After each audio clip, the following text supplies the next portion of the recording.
Welcome in, everybody. Ready to dive into the world of Shania Twain. Oh, absolutely. Her story is quite a ride, far beyond just the hits. It really is, and we're going deep today using this YouTube video essay, Shania Twain, Affairs, Betrayal, and a Lost Voice.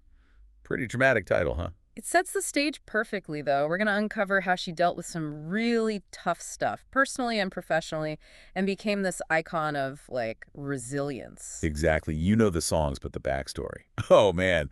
Poverty, family tragedies, even losing her voice for a while. But she just kept creating, pushing boundaries, never stop. So inspiring, and that's what we're digging into today. What can we learn from her about overcoming all that, finding strength in unexpected places, and ultimately how to use your voice, literally or figuratively, to connect with the world? Love it. All right, rewind to the beginning.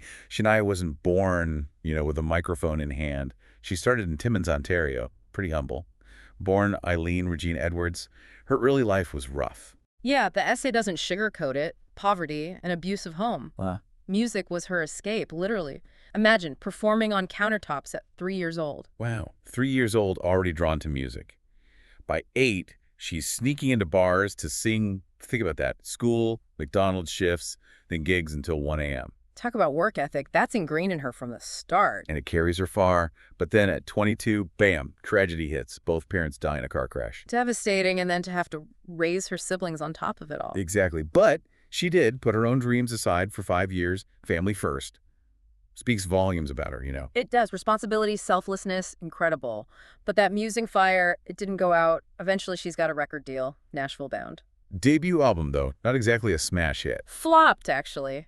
This is where it gets interesting. Easy to give up there, right? Aptly. But instead, she uses it, learns from it. It becomes a step towards something bigger. And then comes Mutt Lange, the rock producer, Def Leppard, AC/DC. Huge names. He hears her music and sees something special, that potential. Their connection, instant, professional, and personal. Married within a year. Quite the partnership. Mutt pushes her creatively, they come together, and boom, The Woman in Me, 1995. This album, it's a game changer, truly. Huge, massive success. Redefined country music. Why, though? What made it resonate so much? You've got that pop country fusion Mutt brings. It's familiar, but also fresh, exciting. Songs like Whose Bed Have Your Boots Been Under, Any Man of Mine, those became anthems. Crossovers. Everyone was singing them. But not everyone in Nashville was thrilled. True, some saw it as a threat, like she was watering down traditional country. And then, of course, the whole midriff controversy. Her image, the clothes, the videos sparked a lot of debate. Shows you the times, those double standards women face, especially in music. Shania challenged norms, some loved it, empowerment, others called her an exhibitionist, thought it was all a gimmick. But she stuck to her guns, her vision. She did. Confidence, pushing boundaries, never backing down. That's Shania. And that leads us to 97. Come on over. This wasn't just another album. This became the best-selling studio album by a woman ever. Let that sink in. Diamond records, world tours. She was unstoppable at the top. And then 2003, Lyme disease hits. Not just Lyme disease. This specific strain affected her voice. Dysphonia, she could barely sing. Imagine that. Your voice, your instrument, taken away. It's more than a career blow. It's a part of her identity. And it wasn't easy. Years of misdiagnosis, doctors dismissing her. Invisible illnesses are so tough, the essay highlights that, well, it's not always obvious and people don't always believe you. She retreats from the spotlight, working on an album that never gets released, dealing with all this, and little does she know, more trouble's brewing. Oh yeah, 2008, Mutt Lange asks for a divorce, seemingly out of nowhere. But that's not the worst of it. No, she finds out her close friend, her assistant, Marianne, she's been having an affair with Mutt. Betrayal from someone she trusted completely. The essay doesn't hold back. It uses excerpts from Shania's own memoir. You feel the raw emotion, the pain of that time. It's a reminder that even when you're at the top, life can throw you curveballs. Anyone can get hurt, even superstars. But amidst all that, something unexpected happens. Right, a connection with Frederic Tiebo, Marianne's husband. They bond over their shared pain, find solace in each other. Talk about a twist. Betrayal leading to love, it's almost poetic. It is finding strength where you least expect it. And that's where we'll leave it for now. But don't worry, we'll pick up the story in part 2, see how she navigates all this, reclaims her voice, and keeps reinventing herself. It's amazing. After all that, she doesn't just crumble, she turns it into art. Right, like songwriting became her therapy, working through all those feelings, the heartbreak, the betrayal. Absolutely. The essay talks about that, how for a lot of artists, creating is an outlet, turning pain into something beautiful. And this is all happening while she's still trying to get her voice back, literally. She marries Frederick in 2011, and around that time, finally, a surgeon takes her vocal problems seriously. It took long enough, shows how important it is to advocate for yourself, especially with those less understood illnesses. Surgery helps, but the essay is clear the damage isn't totally gone. So she's got the emotional weight of the divorce, the betrayal, and then the physical limitations from Lyme disease. But she doesn't quit. Nope, her drive is incredible. Intensive therapy, relearning how to use her voice, adapting her technique. She's committed not just to singing, but to her art. And we see that commitment when she gets back on stage, the Vegas residency. Still the one. Huge success. But I think the real triumph is the album Now, 2017. This is where things shift. It's her first album without Muttland, her real departure. Super personal, raw, you can feel the pain, the growth. The title itself, now, it's like a statement, right? Yeah. Living in the present, acknowledging the past, but not letting it define her. Powerful stuff. And musically, it's different too. Not that super polished pop country sound. There's more rawness, vulnerability. Like shedding Mutt's influence let her tap into something deeper. And that idea of reinvention, it runs through her whole career. Her music changes, but so does her image. The video essay even mentions that, how her style evolves. Yeah, she moves away from that hypersexualized look that caused such a stir back in the 90s. Interesting how society changes, and artists, women especially, have to navigate that. Shania always challenged expectations like, women don't have to fit one mold to be successful. She experiments, shows different sides of herself. And that willingness to be vulnerable, sharing her struggles in her music, that's what makes her relatable. She's not just a pop star, she's a woman who's been through it, heartbreak, hardship, and come out stronger. Her story resonates because it's universal: love, loss, resilience. We've all felt that. She doesn't shy away from the tough emotions, so people feel seen, heard. It's authentic, she's open, honest, and that makes her powerful. It's not just entertainment, it's connection, empowerment. And now, look at her, still going strong. Queen of Me, another Vegas residency, no signs of slowing down. I think she's reached a point where she's in control, defining success on her own terms, not by charts or awards. It's about the art, the fulfillment, the connection with her fans, doing what she loves, being herself, and showing that age doesn't have to limit passion and creativity. And it's all built on those core values: hard work, resilience, believing in herself. What a message, especially for anyone who's been knocked down in life. Shania's journey, it's like proof you can get back up, dust yourself off, and write your own next chapter. And speaking of writing chapters, the essay also gets into that creative dynamic between her and Mutt Lange.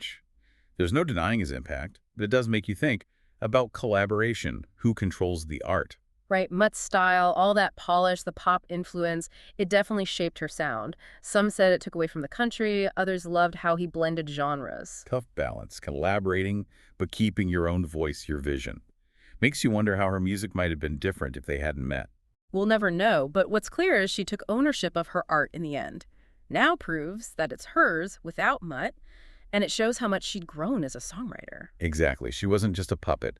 She had her own stories, her own voice, and it was her talent, her drive, that made her a star. Couldn't agree more. Important takeaway for anyone creative, really, or anyone at all. Teamwork's great, but know your worth, your strengths, and never lose your voice. And that brings us back to finding your voice, literally and metaphorically.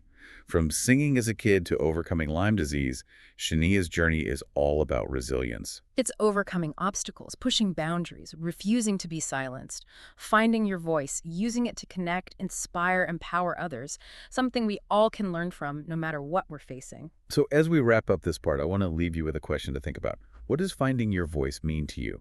How has Shania's story connected with your own experiences? It's a good one to ponder. We all have a voice, a unique perspective to share. Sometimes it takes guts to find it, to nurture it, let it out.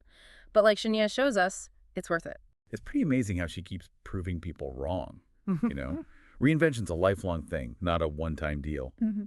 Looking back at it all, what strikes you as the most, defining part of her story? It's how each challenge, it almost becomes fuel for her music. Poverty, family tragedies, losing her voice. It all gets channeled into something creative. It's like creating becomes its own form of healing, of finding strength. Yeah, and that ties into the whole finding your voice thing we've been talking about. Yeah. It's not always literal, right? It's about expressing yourself, your truth, connecting with people who get it, who've been through similar stuff. Exactly. And Shania's not afraid to be vulnerable, to share it all, the good and the bad. And that's what makes people connect with her. It's not just the fame, it's that shared human experience we all have. The essay also talks about how her image changes over time, which is interesting. Those midriff-bearing outfits in the 90s, kind of controversial back then, to a more, I don't know, mature style later on. Mhm. Like a visual representation of her growth, maybe? It shows that artists, they're not frozen in time, just like all of us. They change, they grow, and their art, their image, their message, it all reflects that. And because she's willing to embrace that change, to adapt, reinvent herself, she stayed relevant for, what, over 30 years? That's huge. She's not afraid to experiment, push boundaries, try new things. Great lesson for anyone, really. The world's always changing. You got to adapt, learn, grow if you want to keep up. Absolutely. I think that's why Shania is such a fascinating person, not just a singer or a songwriter, but a symbol of, like, overcoming anything life throws at you and coming out stronger. Her story shows us that even when things seem impossible, there's always hope. There's a way to find your voice, to take back your power, and to create something beautiful, even out of pain. Couldn't have said it better myself. So as we wrap up our deep dive here, I want to leave everyone with something to think about. If you could ask Shania one question about her journey, what would it be? What would you want to learn from her answer? Ooh, that's a good one. For me, I think I'd ask her about how she dealt with that self-doubt, after losing her voice. How'd she keep going, keep believing in herself when everything was so uncertain? What a great question. Her answer would be so insightful, right?